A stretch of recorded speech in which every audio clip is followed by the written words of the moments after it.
What up, YouTube? It is your boy K Willems, and it is still 4th of July. I'm picking up that release schedule just because I want to get this stuff out there before I go crazy. So I guess the question is, like, why haven't I tried services like BetterHelp, right? And I just get the feeling that BetterHelp is AI-generated voices and scripts and prompts that just kind of respond to you and charge you $35 a session. I mean, how many licensed therapists can they actually have?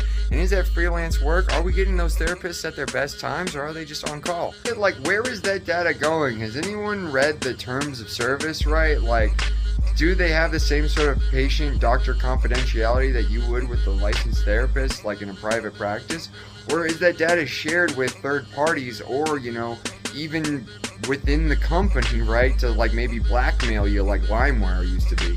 Or like your Catholic priest in confessionals, right? Because this is what my Grammy used to do. She used to separate members of the family so that they couldn't share stories and corroborate data, right? And then with us all individually separated out, it was hard to piece together like a coherent story besides the one she told us all, right? This is kind of the nature of like sort of like a therapeutic panopticon, if you will.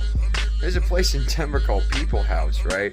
And they give you sessions for on a sliding scale of like $20 to $50. They offer individual therapy, group therapy, and one of the biggest struggles is, like, once your therapist graduates, right?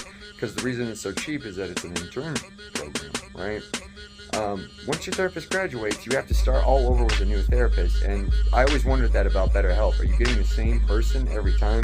Or are you getting new people? And if you are getting the same person every time, are they asking you questions that you thought you kind of like already answered?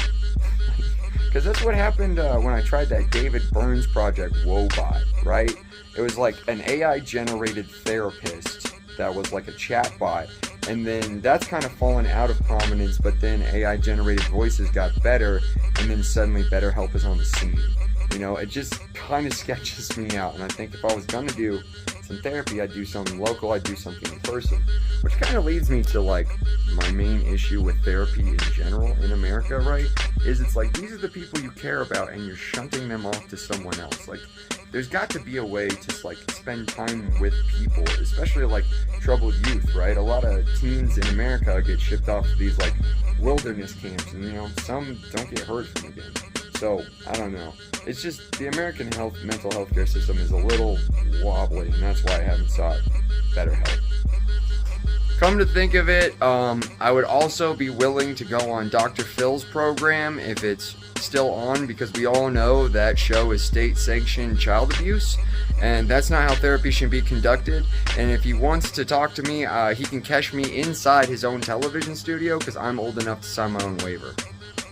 Like, that's not, like, one man's opinion. He let his license lapse, and then because of that, my granny thought that just watching his show was good enough to further her education, and thought about lying about that on her application to renew her therapist license, and then just kind of let it lapse, just like Dr. Phil did. So, how many therapists out there don't further their education and just watch child abuse like Dr. Phil?